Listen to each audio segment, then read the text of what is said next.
Yeah, yeah, that's off the dome.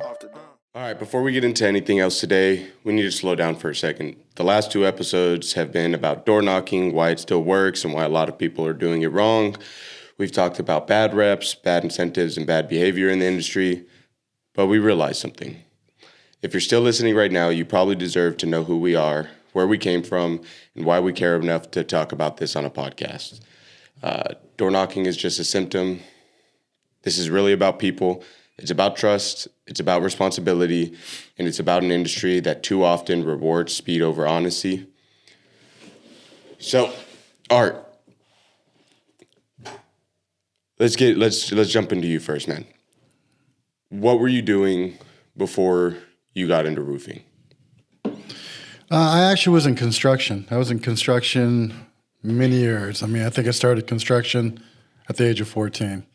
So I got out there with my best friend's father, and he was doing construction on pools. So as a side hustle, that's what I did to try to make some money. But I've been in construction all my life. I mean, I've sold homes. I've built homes. Yeah. When I got here in the state of Texas, I wanted to learn the process of how to build a home from lot clearing to handing the key over. And you originally came from California. Originally, right? I'm from California. My 12-year-old at the time wanted to play football at the University of Texas. So he thought it'd be a great idea that we just loaded up the truck and move all the way to Texas. And that's kind of what we did. That's awesome. So being here in Texas has been a blessing. I mean, the people here are so much better. The morals are better. And, all three of my kids graduated from college, and it's been a blessing because I want to think that they would have done the same thing in California. I think here in the state of Texas, where football is king, high school football, I think it's a way of life. Yeah. And so my kids embraced that real well because I've always coached them, and that's just what we wanted to do.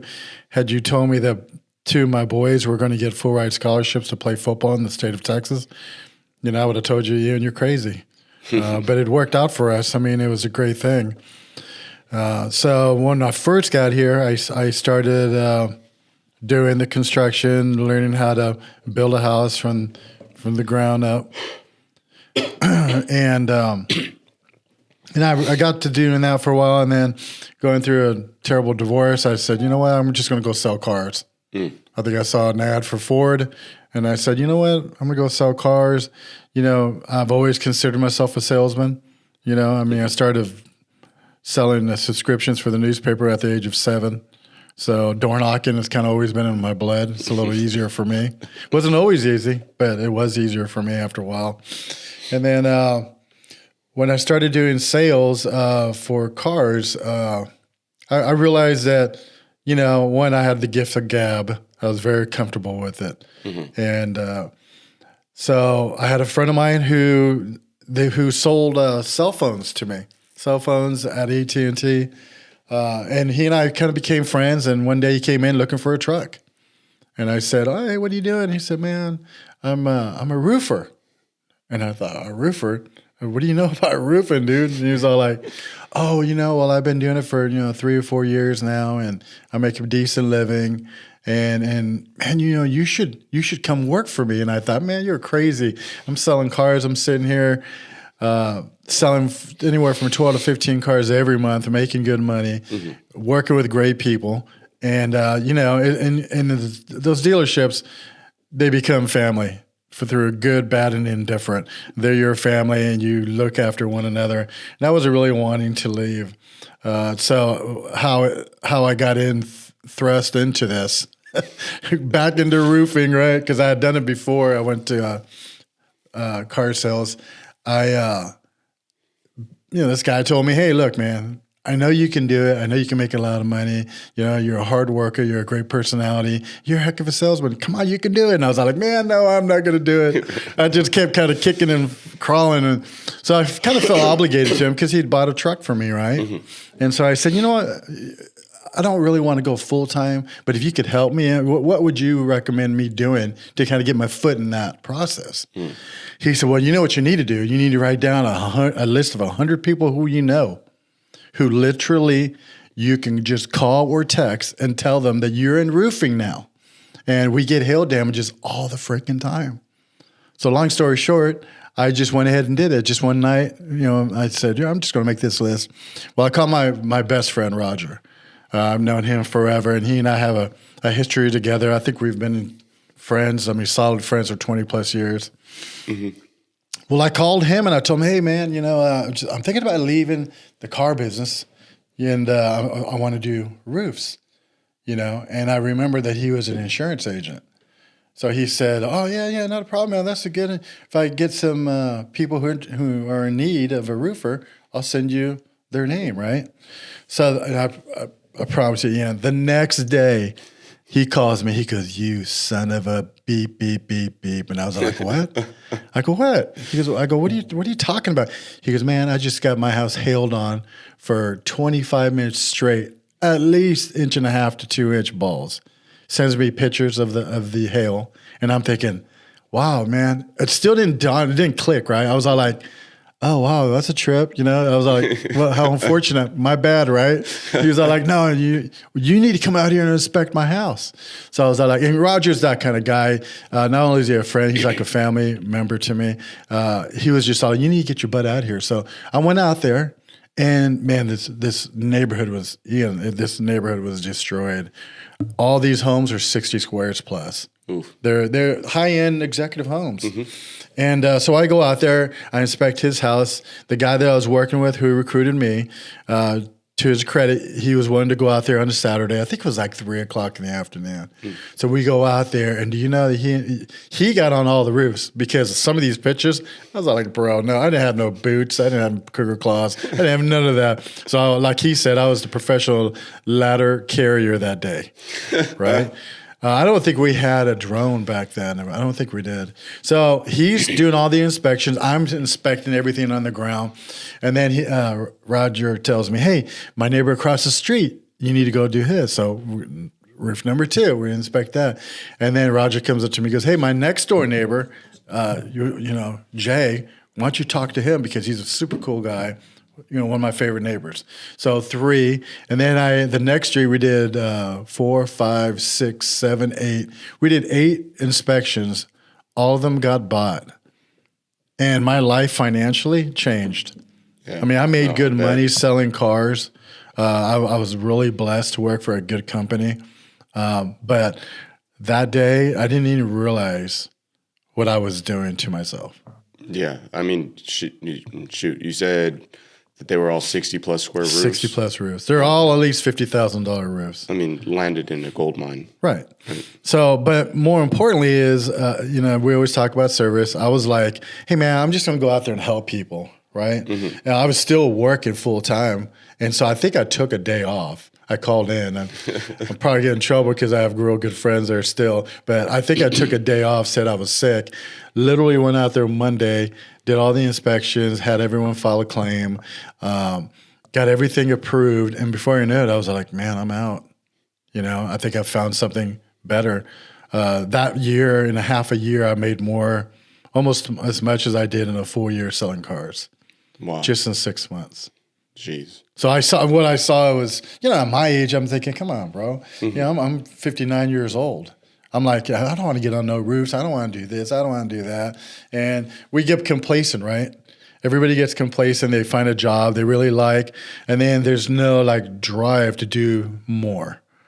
Yeah. No, I've also been guilty of that. I've fallen into that trap before too. Right. So it's easy to sit there and say, let somebody else do it. Let the young bucks do it. My generation, my age. That's what a lot of people say. Yeah. I'm still thankfully healthy enough. I can get on a roof. I can, in a safe manner. I mean, I'm not going to get on no 10 or 12 pitch, and without no harness. But I'll get up there. But I enjoy it, and I think I really enjoy it because I really feel as opposed to car selling. I was there for so long, for 14 years. I had built relationships over years. Yeah. But in the process of selling roofs, you really get to know people. You help them. You're really actually helping these people, right? Yeah. You're helping them through the process. You're explaining what to expect, right? Because I always tell people, hey man, have you ever filed a claim before? And 90% of the time, Ian, they always say, "Oh, I never file a claim. I don't even know what to do. I don't even know where to start." Yeah. Well, my job is to help you through that process.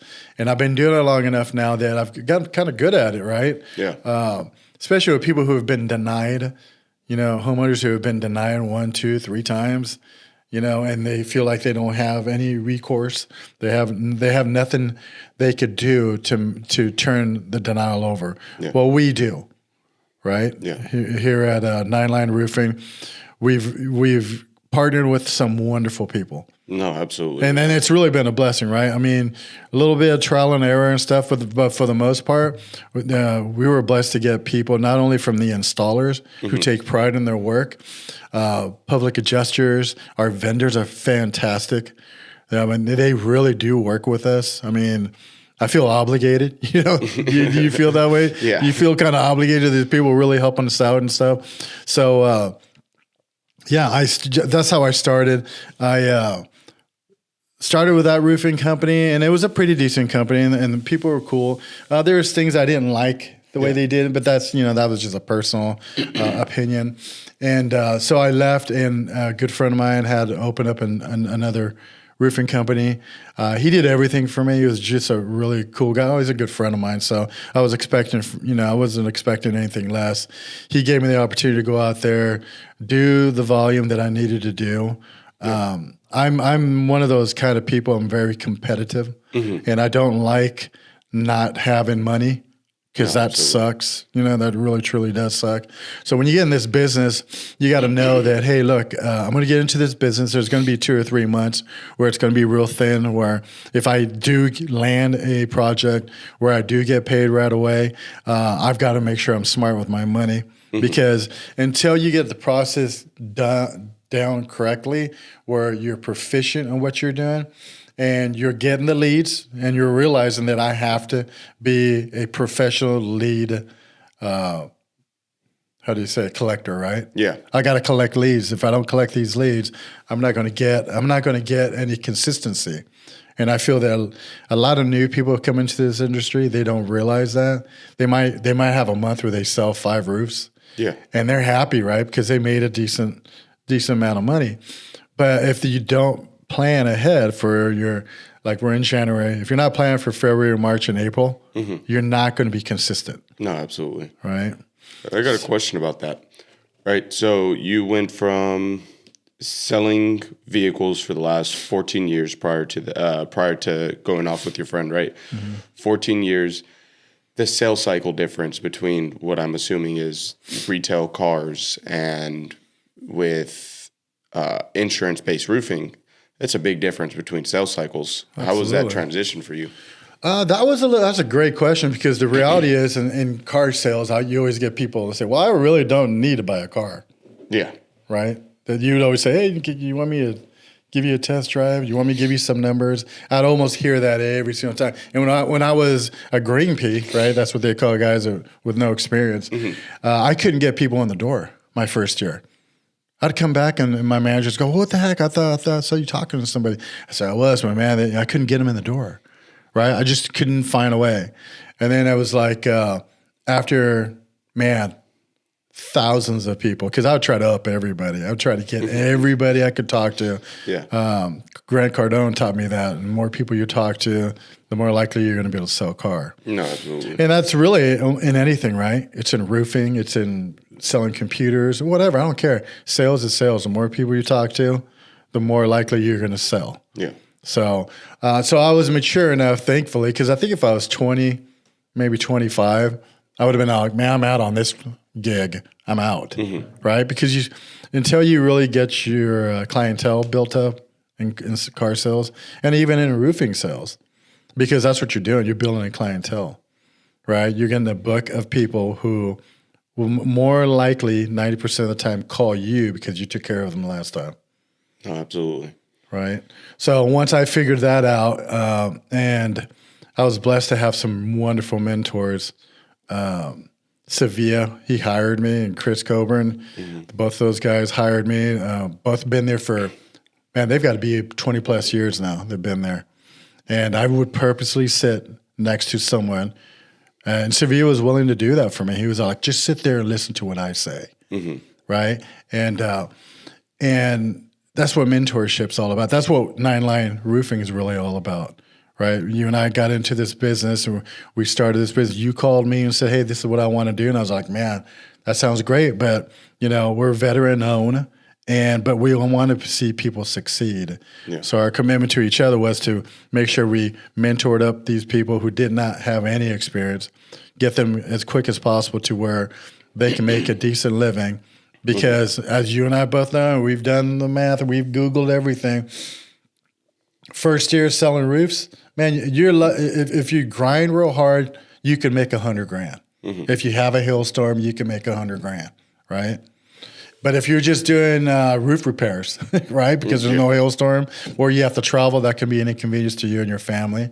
But your second year, right, say there's a hailstorm, and you've already talked to these people, you have them in your phone, and you have a relationship with these people. They're going to call you. They're going to call someone that they trust. Yeah, Would you agree with that? No, absolutely. I mean, even through the contacts that you build while you're door knocking or however you choose to direct market or however you choose to generate leads, right? Even the people that say no today, but give you their information, that becomes a customer for the future, right? And this is how we train. We will continue hitting up past customers or past leads or, cycling through them until they give us one or two answers. Either, yes, we're going with you guys, or lose my number. Right.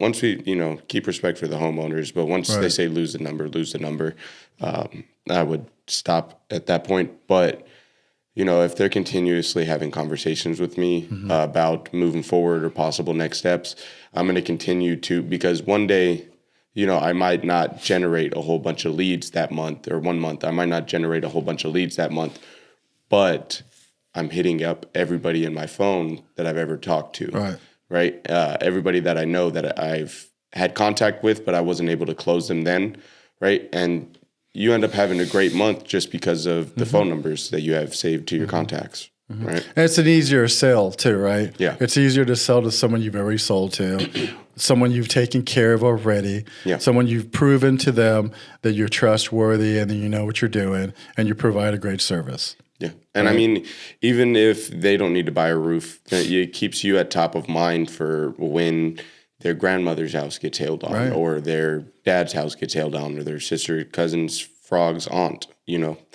Well, we just did a project at probably 55, 60 grand, I think, that was a referral. Oh, yes. Remember? Yeah. And that was Sevilla's sister. Yeah. He's like a brother to me. That guy hired me, taught me how to be a salesperson. It's like, hey, man, I got my sister needs help. Yeah. Well, we went over there. We made sure we took care of her. And that's just a great example right there. Oh, the one that all the decking had to be replaced. Yeah. So when I tell people when they come to work for us at Nine Line, I tell them, I say, hey, look, you have to set up your own expectations. But you also have to be committed to the amount of work you're willing to put in. Yeah, absolutely. Right? Because usually the people that we've lost have been people that, they didn't have they had a truck, but then it broke down. Everything under the sun happened to them, and we even went to go pick them up to go door knocking with them. Yeah. 50 minutes the opposite way. We're willing to put in that investment, but you have to want to change your life. Someone making $5,000 a month is great for them. If that's that's all they need, that's great. But I've always just wanted more. And I don't think I'm trying to be greedy about that. Yeah. I've always known that if I put in times 10 the effort, my results are going to be better. And then they always have been. That's just what it is. I'm assuming that's one of the things you pulled away from the Grant Cardone. Oh, absolutely. Thing that you went to, because his whole thing is 10x. 10x. Right? No, I'm 10X. A strong believer. And who paid for that? My dealership, my car dealership, they paid for it. And then I had to pay them back in payments. But I probably would have never done that because that was an expensive seminar. Yeah. And the one thing I learned is that I used to always say, how do I get to an average 12 to 15 cars every month? Because I used to always get like 7 or 8. It used to drive me nuts. And never got bonuses or anything because you have to get a certain amount to get bonuses, right? Oh, yeah. So I was like, oh man, how am I going to do this? And Grant Cardone is the one that told me, well, if you touch 8 people, you talk to 8 different individuals, you pencil 3 car deals, you're going to at least sell 1. Yeah. So how many cars do you want to do? Do the math, Yeah. right? If you want to be at 15 every month, and boy, it worked so well that after moving forward, I was one of their top salespeople. So same thing can be done with roofing or any kind of sales, right? So I always try to tell people, when we meet them and they want to come to work for us, I say, hey, how much money do you need to make a month to pay off all your bills, make sure all your bills are taken care of, put 10% towards, my allergies are killing me right now. Put 10% towards savings, right? So you have, something in case of an emergency.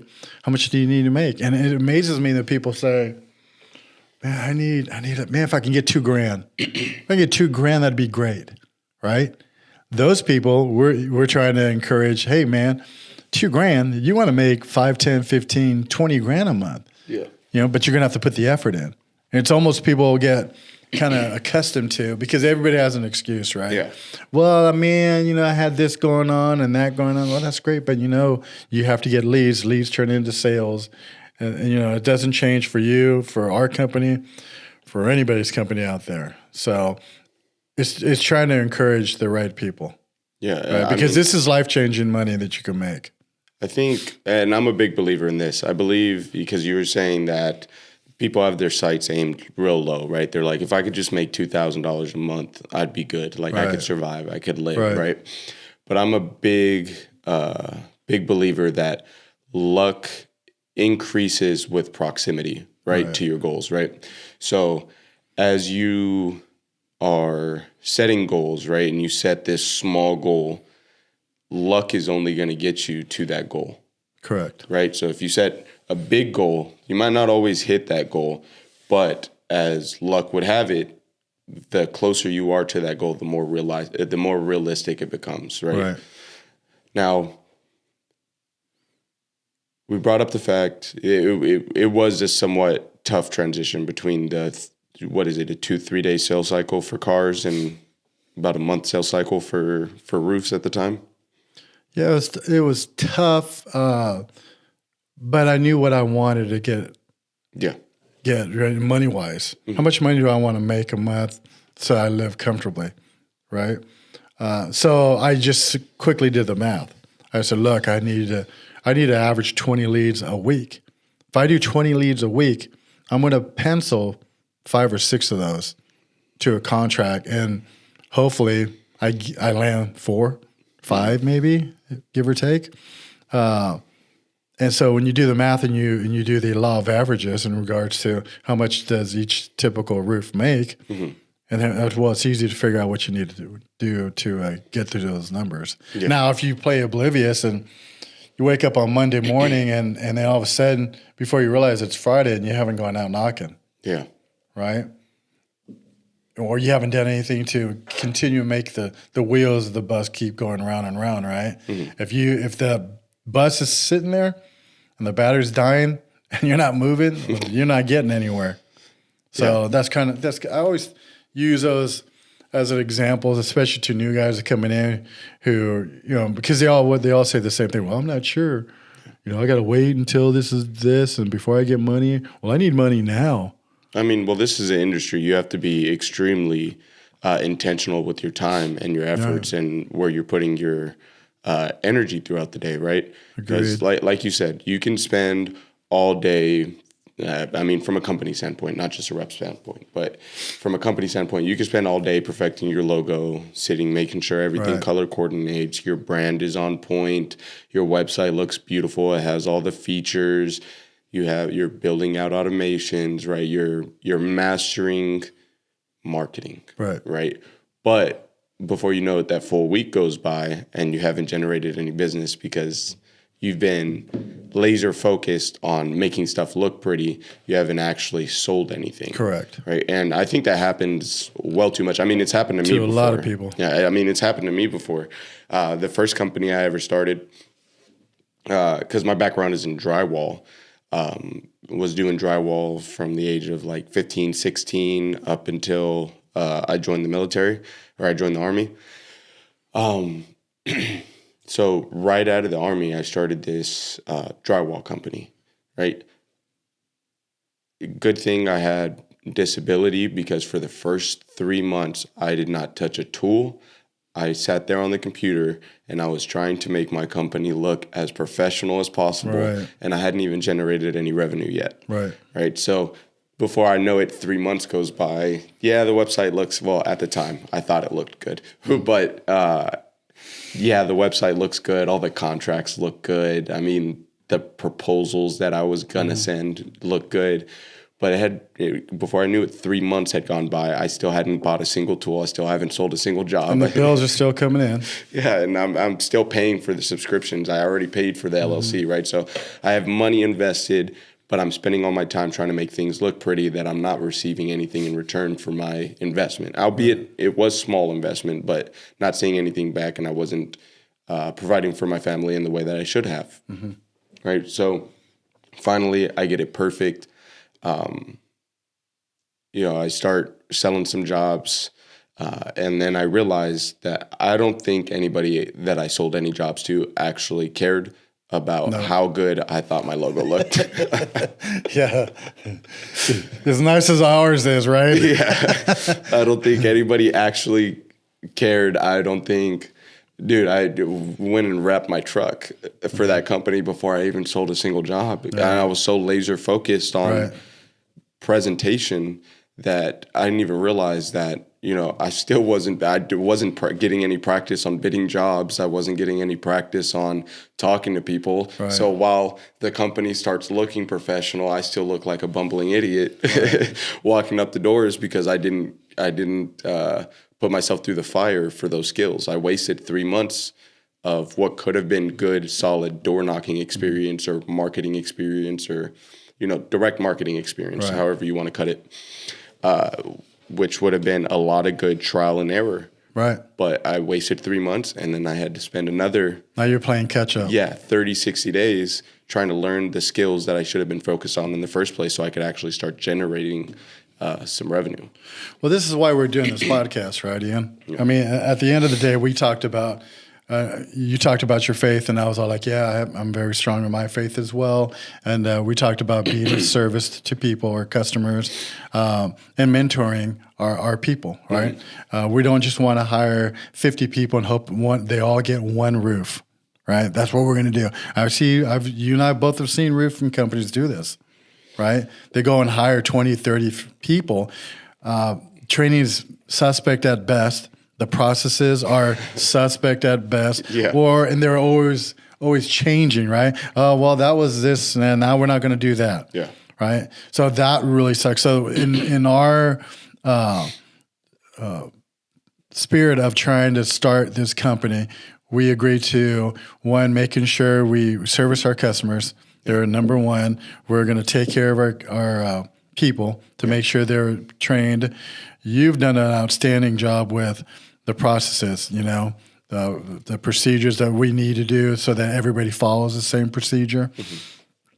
Our website's on point. Everything's going fine. And then you come up with this crazy idea. Hey, Art, what do you think about doing a podcast? And I'm like, a podcast? What the heck?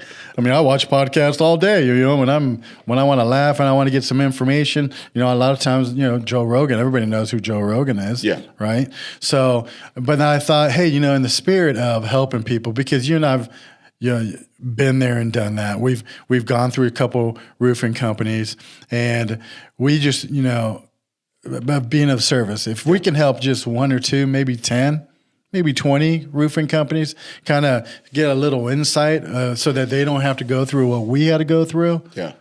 Yeah, man. I mean, we didn't start this podcast to become influencers or to sell any courses, and we definitely didn't start it to be liked by anybody. Mm-hmm. So, yeah, when I had this idea to start this podcast, the only thing on my mind was how can we change the industry by providing a standard that's free to consume, right? And that standard will become way more apparent as we move through episode by episode. But what I mean by that is not being able to showcase that we don't have the type of company that's going to pay the pay schedule just because we think one rep made too much money, right? I can't stand that. That's why our pay schedule is set in stone. And that's why, since day one we had that conversation. That's one thing I'll never change. Like, we will never change it for their detriment. Because you've told me a story before about working at the car dealership and you went to a dinner. And No, I went to a Top Gun dinner. Yeah. Top Gun dinner. Yeah. That month, I probably did $75,000 in gross. Mm-hmm. I mean, I just killed it. It was a wonderful month, probably the best month I ever had. And I'll never forget we go to the Top Gun dinner, and they used to take care of us tickets to 5-star, dinners and stuff. And I'll never forget my GM telling me, "Man, you had a great month this month." I was like, "Yeah, I actually did, man. What a blessing, because it didn't happen to me like that every month." Mm-hmm. And he goes, "Yeah, I'm going to have to change the pay plan. You're making too much money."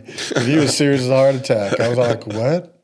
So that day right there, honestly, that day right there was the day that I knew that I had to make a change. Yeah. I would never, I don't think that we'd ever want to hire anyone that we would put a limit on their earning potential. No. Right? Because if you're going to work crazy hours, work Saturdays, sign contracts on Sundays, right? Yeah. And install 2 roofs a day sometimes, that's a lot of work. Yeah. You should not ever be limited as to how much money you make. Or 4 months into it, you say as an owner, "Hey man, the way he's going to make $300,000. No, I want you to make all the money." Yeah. There's never going to be a limit for any one of our people to make as much money as possible. And like I said before, and I say this with a lot of, I know people with a lot of money, right? I've always made a good living, but I will tell you that, I was pretty good about saving money, and then I was always decent about making sure all the bills were paid. But I never, until I got into roofing, and I really kind of got to my druthers together where I knew what I was doing. Yeah.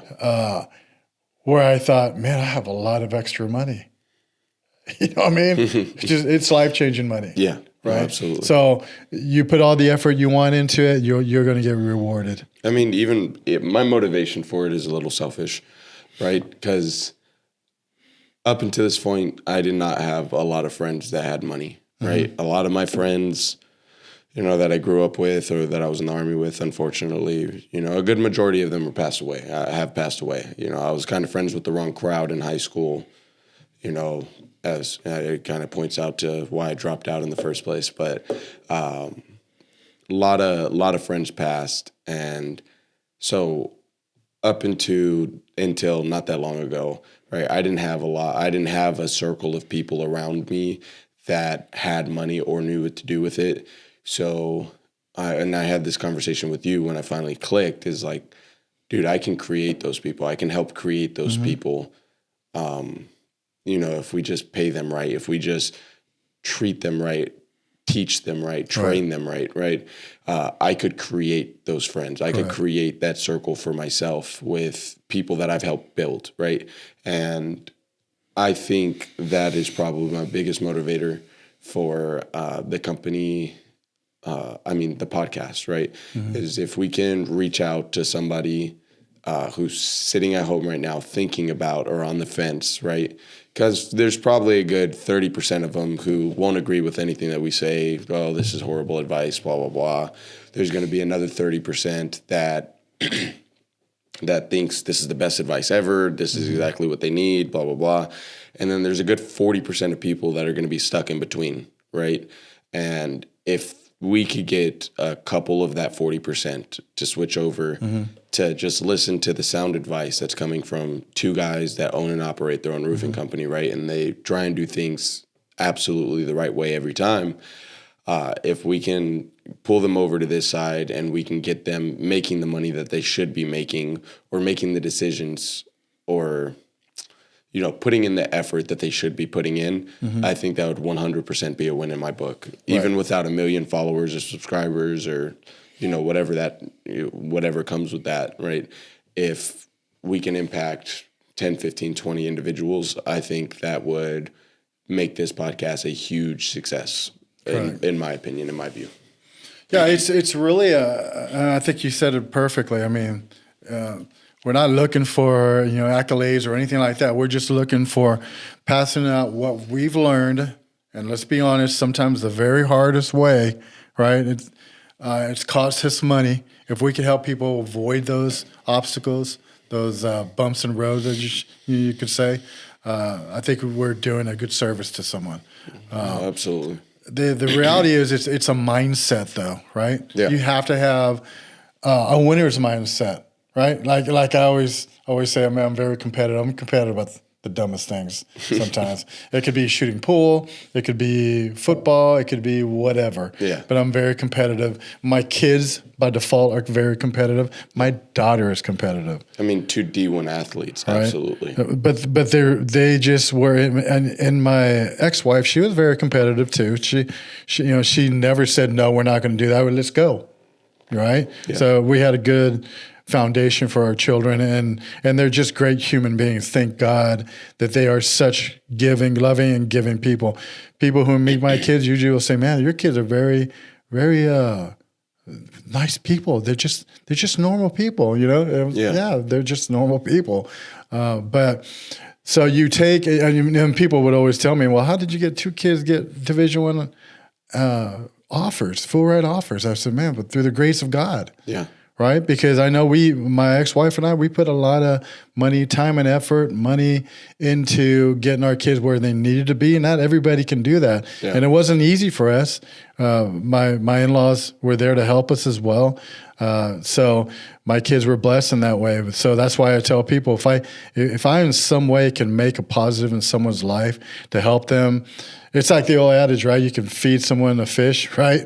Or teach them how to fish. Yeah. What's gonna go longer? Yeah. So I try to do everything in regards to training people, helping people as much as I can. But you've got to have that mindset. Yeah. You've got to want it, because I don't care that if you only want to make $5,000 a month, man, that's great. That's all you need, right? But I want people to be reaching for the sky. Yeah, absolutely. Right? Because I know that if you reach as far as you can in the sky, even if you only get halfway, you're going to get way further than the most average person is going to Yeah, go. absolutely. Right? So, and then we talked about when we Googled what the average income is, right? Oh, yeah. In this area. Remember we saw that? We were talking about that. So it's not that much. So What did it end up being? It was like $90,000. it was $90,000 like for a dual income. And that is significantly lower than I thought the Austin area would be. Right. But now, when I was your age, that was a heck of a lot of money. Yeah. Man, you could go buy a house, buy 2 cars. The wife could sit at home. Those days are gone, bro. Yeah. So I will tell you this, I'll be 60 years old this year. Time flies. So you have to take every day and just beat the dog out of it. Don't let the day beat you. Yeah, no, absolutely. That's for sure. Absolutely. So getting back to you, how did you find yourself in this place? Yeah, so... Because your journey has been pretty interesting as well. Yeah, so around 16, I dropped out of high school. I started working construction. Did drywall with my ex-wife's father. He took me into that world. So I got to, work really, really hard for a good 3.5 years before I decided to join the Army, right? Went to the Army. I was there for just about 3.5 years. Got medically retired, unfortunately. Right when I decided that I was willing this could be yours. Yeah. Right when I decided that I could do another 17 possibly, and maybe that was just young, dumb, and ambitious. But at the time, I could see myself doing 17 more years and getting out and getting that retirement in. Right. But God had other plans for me. So came back to Texas, and man, I didn't have a dog clue. I mean, I had just finished my degree in project management at the time. I just finished my bachelor's in project management, so I decided I was going to go become a PE, project engineer, with the company. It was a great company, but at the time I was still so full of, vigor and needed to be out doing something, right? So I decided I was going to go start my own drywall company, right? Started my own drywall company. And like I said earlier, I spent 3 months dilly-dallying with the logo and the website and trying to make things look official as possible, that I had neglected to realize that I needed all of that 3 months to develop skills. Right. So we did drywall for a couple of the AutoZones here that came up during that year in Austin, Texas. It was a great, 6 months, then I put in a bid to do it's just under $1 million at a high school that was going up at the time. That's a lot of money. And I won the bid. I don't know if I won the bid because I was actually good priced or is fair, or if I just underbid the shit out of the competition. I don't know. But I won the bid, and I had probably about $5,000 in savings at the time. I wouldn't even call it savings. I had $5,000 in my checking account that I tried not to spend all the time. And so that night, to celebrate, I took anybody that would go with me to the club, and we got bottle service. And the next morning I woke up, had negative 400 and something odd dollars in my bank account. And that put me in a tough spot. Thanks to God, I had my VA disability, and I think I remember I paid off my rent for like a year when I had got a bigger check from doing some of the AutoZones. Right. So we were able to keep things afloat, but we went into financial review for this drywall job for the school, and I was so new to this, I didn't know that on commercial job sites, because the auto job zones, they had no problems. They gave me a deposit. They gave me, I was paid, quickly. Things went well, right? And they were pretty quick jobs. It wasn't a whole lot of work. So I didn't know with commercial that it's not very common to get a deposit. Right. At 30%. So I'm thinking, the night before the club, I'm thinking I'm about to get a, 30%, Right. This is going to be a good check. So that's why I went and got the bottle service. Now, come to find out, it's on net 90 terms, which somehow I glossed over during the bidding This might have process. happened to me too. I remember that. Net 90 terms. So what's that mean? you'd have to do 25% of the work. Yeah. Get an inspection to certify that you've done 25% of the work, and then they had 90 days to pay you. Damn. So guess what? It turns out with negative 400 and something odd dollars, you do not have enough money to float fucking 3 to 6 months of a project, right? So obviously I failed financial review, and to keep things floating, I went and knocked some doors, tried to get some housework, but ultimately I ended up having to sell the tools to make ends meet, and so I ended up going back to I forgot if it was a project engineer position or a foreman position, but I went back to work in drywall, and I felt defeated, right? I had a good friend at the time. I had a good friend at the time, and he told me that I could make more money selling cars and I should try this out. And he was friends with a manager over at the dealership that you worked at, though. So I went and interviewed there, and I decided I was going to try and make more money doing that because, on salary, it was, I wasn't satisfied with what I was making. So I decided, go big or go home. I'll go do a commission job. So went to the dealership. We were there. I was there for maybe 3 months before I had this grand idea to follow you to go do the roofing stuff with that friend that you had talked about earlier. But during that time, you I don't know if I've ever told you this, but I do look up to you as one of my mentors. Like you've said a couple of times in the past, that you are a product of great mentorship, and I truly believe that I'm a product of great mentorship as well. Right. I appreciate that. Absolutely. I don't think. Truly, I don't. I think everybody that's done something with their life has to be a product of some kind of mentorship. Absolutely. I don't believe in the self-built image that some people try and come off, that, you know, it was just me, only me. I've only done stuff for myself. Well, I've got people no in one's helped. my old neighborhood that, and it was a smaller home neighborhood, but I've got people who still live in that neighborhood who I can still count on to call to get any kind of advice. Yeah. You know, so I mean, some people who I consider like brothers, and they're not remotely related, but they're like brothers to me. Yeah. So I mean, if you have that, that's a blessing, man. It really is. No, absolutely. Because usually it's about the competition. When you're talking about business to business, people are like, "Well, listen, we're trying to beat those guys. We're not trying to help them." Yeah. I don't want to be like that. I think you agreed with that statement that we're here to, if we could help anybody, that's great. But just given the experiences and the trials and errors that we've had to go through, I think putting on a podcast, you know, it's, you know, we're doing it to if we could help someone, that's why we're doing this. Yeah, That's I mean, the if it bottom even, line. I mean, in my spirit, if it helps at least one person, Yeah, absolutely. right, it'll feel good.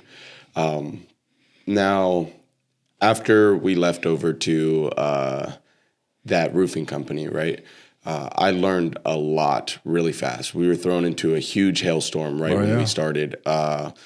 I did not take advantage of that hailstorm like I should have, obviously, because I didn't know the scope, Right. and I didn't know. Because I remember you getting a storm. bunch of leads. I think in a matter of like let's just say a week, I think you got like 20, 25 leads.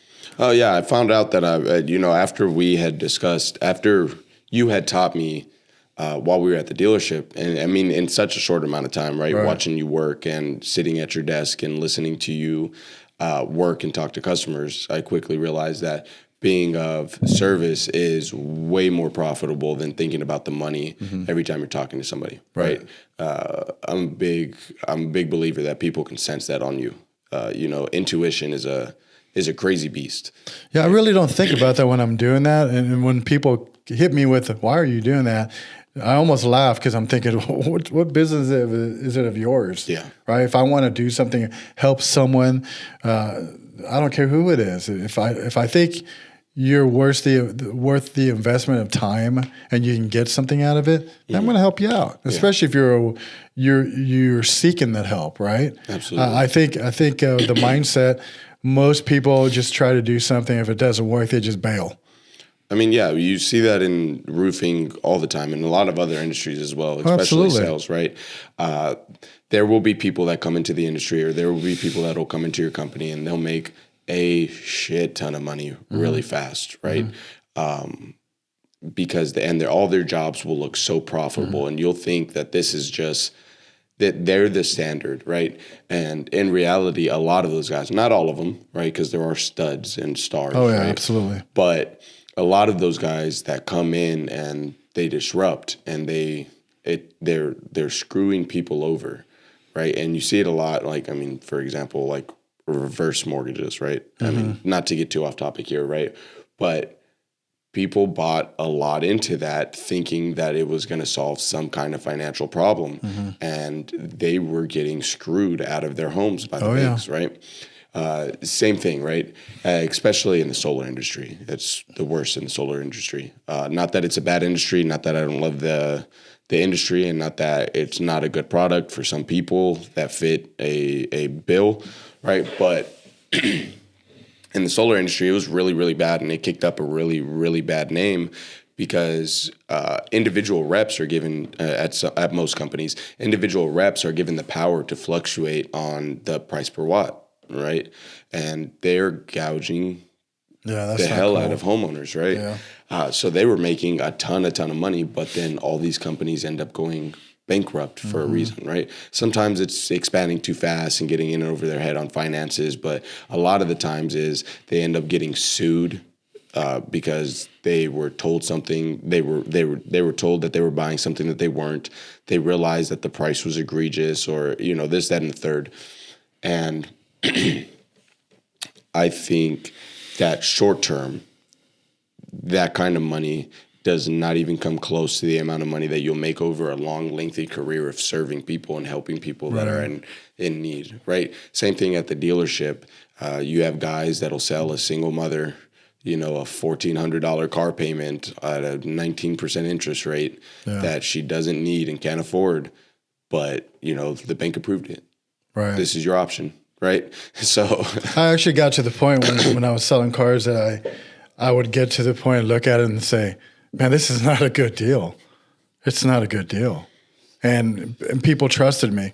So I didn't want – I think my managers did a good job in regards to being fair, right? Mm-hmm. But and it wasn't the dealership's necessarily fault. It was the fault that maybe that person didn't have good credit, or they were upside down in their vehicle, and they just didn't qualify for a good loan. Yeah, I mean, sometimes. Right? So that's not really a dealership problem. Yeah, sometimes the only option ends up being what you've, are worthy of because of past decisions, right? I actually had a vet.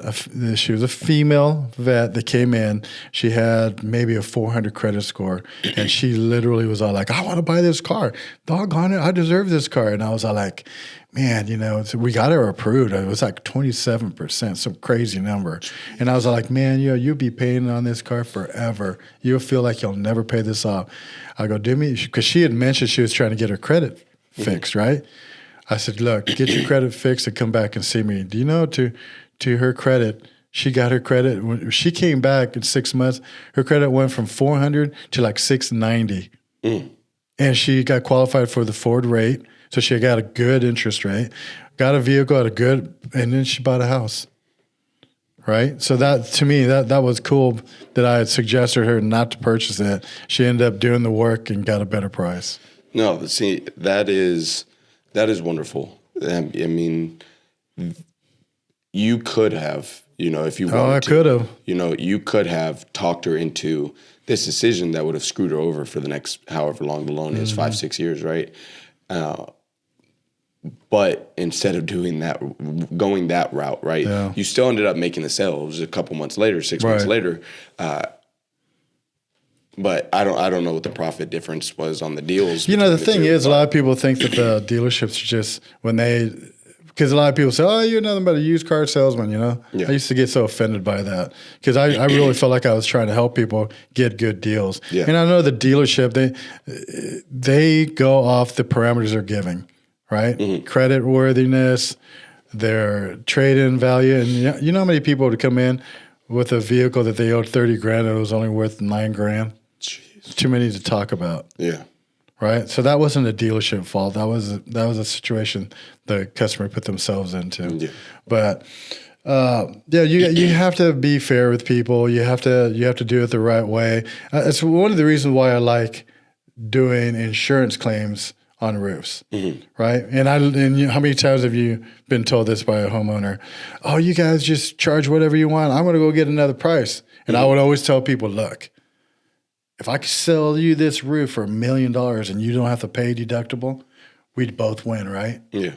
And then I would have to explain to them, I don't set price. Yeah. Okay. Your insurance company says how much of this roof or how much they're going to pay you to get this roof repaired, if they even gets repaired. Yeah. Right. So I don't set that rule. So once we do have a full approval, say it's a $30,000 roof minus their deductible, right? Mm-hmm. That's what we're going to get paid for the roof. That's the industry standard. Yeah. That's not Art Espinosa's idea or Ian Kennedy's idea, right? And then when at my age, back in the day, you would go and get 2 or 3 bids, right? Yeah. I'm going to get 2 or 3 appraisals. That way I know I'm getting a fair deal, right? Well, they all use Xactimate. Yeah. They all come up with the same numbers. Yeah. It's not fuzzy math or anything like that. This is what the insurance company is going to do. Minus your deductible. That's what you're going to pay. Yeah. That's all you're paying. So I like the insurance portion of it. And I know we talked about getting into more retail and stuff because people start talking about that when you have places where they just haven't got hit with hail. No, absolutely. And the roof is 15 going on 20 years and there's no granules on the shingles anymore. Yeah. It's just paper. House is leaking, and guess what? They need a new roof. No, absolutely. So we can go in there to a neighborhood like that and give them a fair price and stuff like that. We offer financing that really has been very helpful for people. That has been a game changer. Right, game changer for us. Yeah. And it was a process that we had to invest in, you know, and we wanted to make sure we worked with good, reputable people in that industry. But I mean, we helped like 5 people last month just on that. Yes. It's like crazy. So had we not had financing, those roofs would still be leaking. No, absolutely. I mean, that's just reality. That financing option has been a absolute game changer for us. We don't get any money on that. We don't get paid. We don't get no bonuses or anything like that. So it's whatever the cost is, and then we even offer 6 months free interest. Yeah, That's huge because if you get that money after 6 months, you know, and you pay it off, you're not going to pay anything out of it. no, absolutely. Right. I think not because we get any money on the back end or dealer rebates or anything like that, but the biggest thing that the financing has allowed us is to convert roofs that otherwise wouldn't have. Right. It's a tool. No, absolutely. It's literally a tool that tool. we have in our arsenal to help people get what they need to do. No, Replace their roof and have a sound roof to get it back to how it was before the hail. Yeah. That's what insurance covers. Yeah. And that's what we're able to do. So it's a good deal for us. It's a great deal for the homeowner. Yeah, I definitely recommend any roofers out there to figure out, stop waiving deductibles, right? Well, it's against the law for It's one. against the law, right? Absolutely. And, you know, whether you're telling the homeowners or not, you're having homeowners commit fraud, right?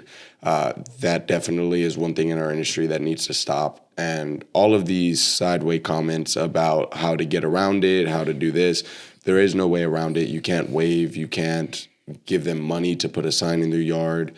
You know, at the end of the day, all that stuff, if it gets investigated, it's going to be considered fraud, right? Correct. Now, the only way, and it's not even a way around it because they're still paying for it.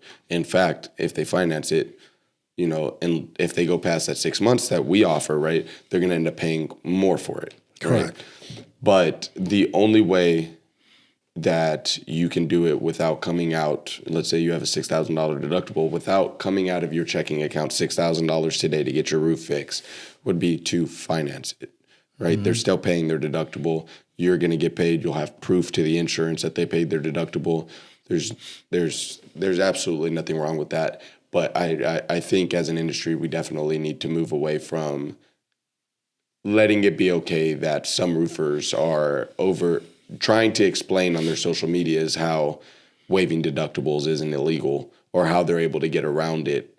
You know, if the answer is anything but financing and getting that deductible paid for, the answer is wrong and it's illegal. Right. Well, what's that come? It was like a $25,000 fine, not only for the contractor, but for the homeowner as well. And up to 3 years in prison. Yeah, I think it's 180 days in prison. They're in jail. I don't know about prison, but.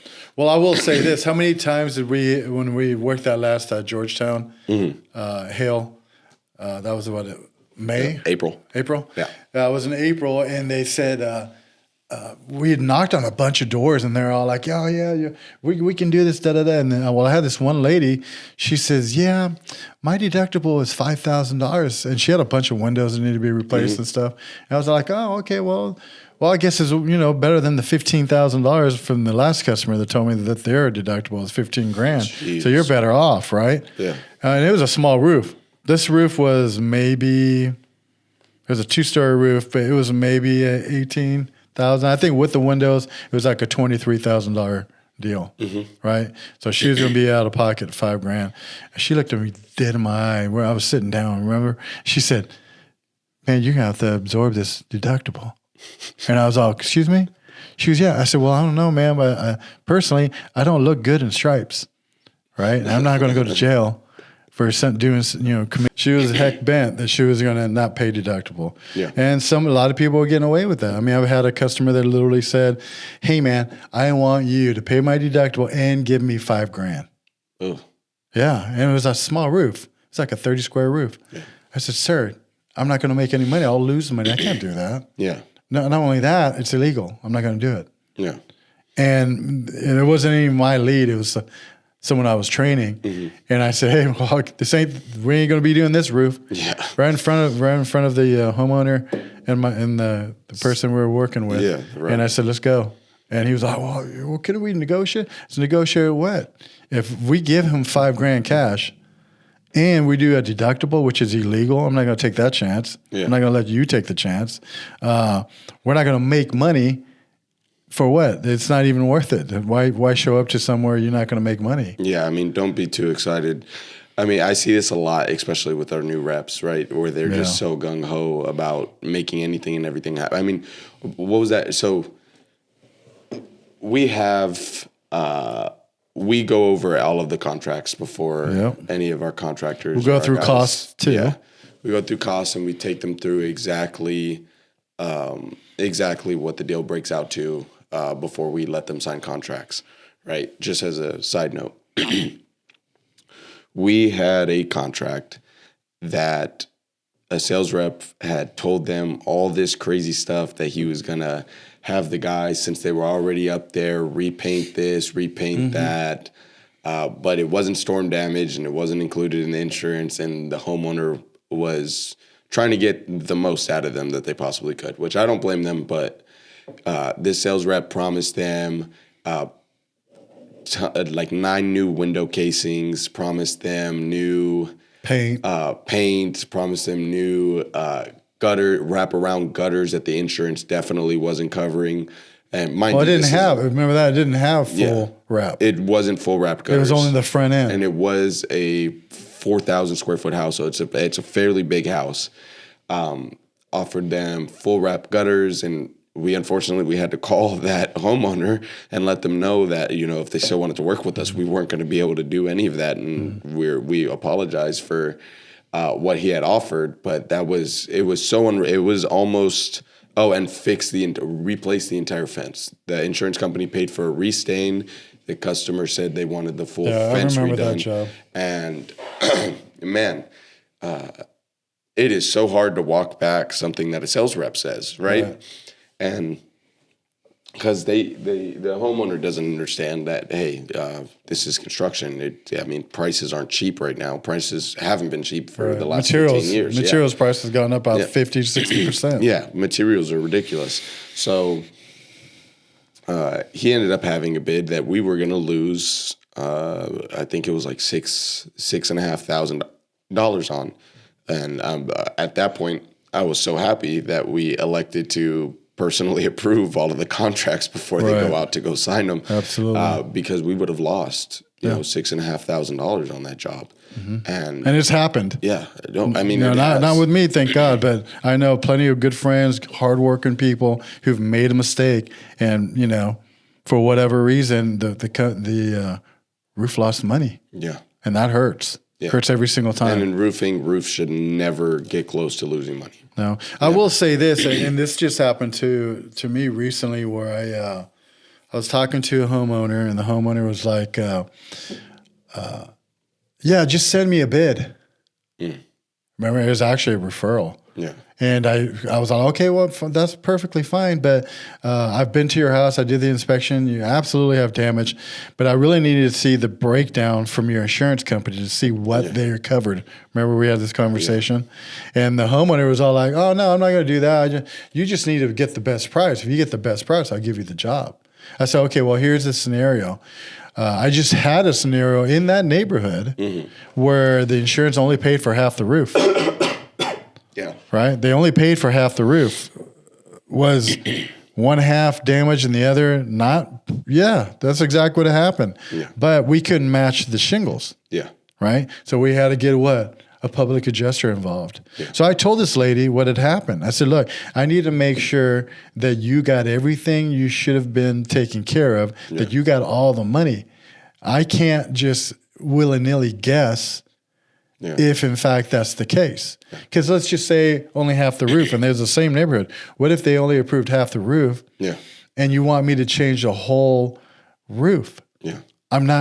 So if they only give you $15,000 of a $30,000 job, and you want me to give you a $30,000 bid. Yeah. I said, I need to know what they've covered. Yeah. Well, I lost that job because the homeowner thought, well, back in the day, we used to just get 3 bids and that was it. I said, yeah, back in the day, insurances operate differently. They're going to give us a number, and they are in the business of paying out what they feel is right. I'm in the business of making sure my homeowners don't get taken advantage of, or that someone, because there's a great adjusters out there for insurance companies, right? Yeah. They do a great job. Some, they might be on the 9th route for the day, and they're tired, and they miss something accidentally. Right?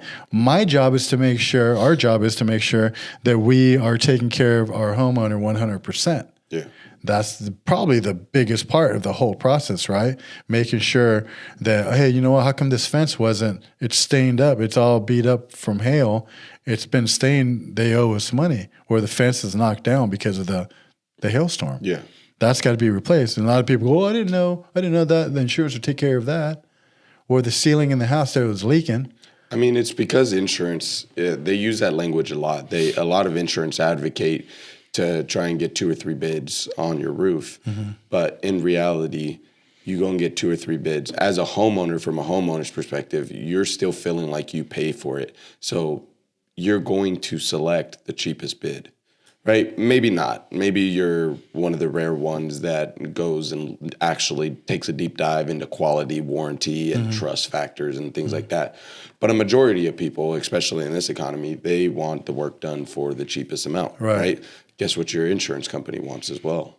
The work done for the cheapest amount. Right. They're not necessarily worried about the quality of roof, right? So as a message to homeowners out there, I don't know if we'll ever get in front of homeowners on this podcast, but message to the wise is stop letting insurance companies tell you how to run your bids and get bids, because 98% of valid roofing companies that do insurance roofing use the exact same tool as the insurance company. It's called Xactimate. It's a third party. Insurance doesn't choose price. Roofers don't choose price. If insurance choose price, we'd never make any money. If we chose price, they'd go bankrupt overnight, right? Correct. So there's a third party. It's called Xactimate that almost all of us use to get insurance-based pricing, right? Because that's a third party that has deemed that is what is a fair market value for this service, that service, and the other service, right? Well, I'm the homeowner, right? Let's just pretend I'm the homeowner. It's a $30,000 roof, and I say to you, "Hey, Ian, I need to get the cheapest." You know what I mean? Wink, wink, wink. I need to get the cheapest price. You need to do this for the cheapest price. Our job as a roofing company is that we have to submit to the insurance company what? An invoice. Yep. So if I gave someone a discount of, let's just say $5,000. Yeah. Right? And I said, I'm going to save you $5,000. I send the invoice. And the insurance company looks at that invoice and they realize that what we paid, what they end up having to pay is $5,000 less than they had quoted. What happens to that extra money? You're going to start getting some phone calls and some letters in the mail saying that you owe them $5,000. Correct. Or the depreciation, the second check. And say you owe $5,000. Guess how much you're going to get? You're going to get zero. Because they're not going to pay for something that wasn't done. Yeah, absolutely. Right? So there's checks and balances in the process. Yeah. And so I'll tell you a funny story real quick. I had an insurance agent calls me up and says, "Hey man, I want you to do my roof." I said, "Okay, great." He goes, "If you can do it for $35,000, the job is yours." And I thought, well, that's kind of weird. I don't think I've ever had anyone tell me, just straight up, if you can do it for $35,000. And so I just kind of assumed that this particular individual, I just assumed that he knew exactly what the price was, right? Yeah. Well, he got a check for $35,000. Yeah. Right? His first check. He didn't realize he was getting another $17,000. Jesus. For his depreciation. Yet he wanted me, and he and I ended up being best of friends. Cool dude. He just didn't know. Yeah. This is an insurance agent. He didn't know that he was getting a second. Maybe it was just he wasn't paying attention. He didn't look at all the numbers. Well, I told him, I said, you need to send me what the insurance company sent you. And sure as heck, I called him back and said, hey, look, no, your depreciation is 17 grand, so you're actually getting more money. I'm gonna do the project and replace everything because he only had like a $500 deductible. So I'm gonna do everything for you. It's gonna be just like new. And I've replaced Unheard of nowadays. $500 deductibles. The guy's unheard of nowadays. He's like Batman or Superman. This guy, I've never heard of it. Yeah. Not recently. Yeah, that's a unicorn. So the cool thing was, with his misunderstanding, had I not been there, right? Had I not got the proper paperwork, one, we could have lost a crap load of money. Yeah. But two, had he not known that, the insurance company wouldn't have paid an extra 17 grand. Oh, dude, he would have been chock full of surprise when we sent him. Absolutely. When we sent him Absolutely. estimate. So that's why I always tell people, hey, look, man, I know you have an insurance company because, how many roofs have we done that were $20,000 roofs and the people had $15,000 deductible? Yeah. No, They're underinsured. Yeah. So these people get on the website and they're hunting for insurance quotes, right? Yeah. And which ones do they normally pick? The cheapest one. Yeah. So if it has a stipulation where it'll tell you, yeah, we cover everything, but hail and damage, it's going to be 15%. Right? Yeah. Well, for those who don't know, they're not going to know. Yeah, and I mean, even the difference between a 1% and 2% deductible to a homeowner who's never had to file a claim before, 1% to 2% doesn't sound like a big deal. Little do they know that's actually doubling their deductible, right? So, well, the other thing is the insurance is dictated by the value of the house. yeah, So if this happened to my girlfriend, her house went from a $350,000 valuation. 2 years later, we had to replace the roof again. Her house was valued at $500,000. So she went from a $3,000 to almost a $6,000 deductible. Yeah. And she hadn't done anything, jeez, right? yeah. It's So- funny how that plays out. Yeah, and it's kind of sad because sometimes I feel like the insurance companies always kind of benefit, and not so much the homeowners. Yeah, I mean, that's how that industry operates, right? And same thing with banks, right? Right. They same thing with auto loans or loans. They're gonna go with banks don't give out money to lose money. Right. Insurances don't give out policies to lose money, right? So I mean, it's always gonna operate in that function. Well, on that note, I think we talked about two or three great subjects this episode. So we're going to end the podcast on Absolutely. that note, and we look forward to seeing everybody and giving more information next week on Wednesday. Absolutely. Fair enough? Fair enough. Alrighty, thanks a lot, buddy. All righty. I never let Artlist nobody with no IO. bus try to hold me. I'm an OG, and that's the old me. The way I'm sitting nowadays, money stay nowadays. I'm sipping on a latte. Why they all call me bougie? I don't want no prayers from no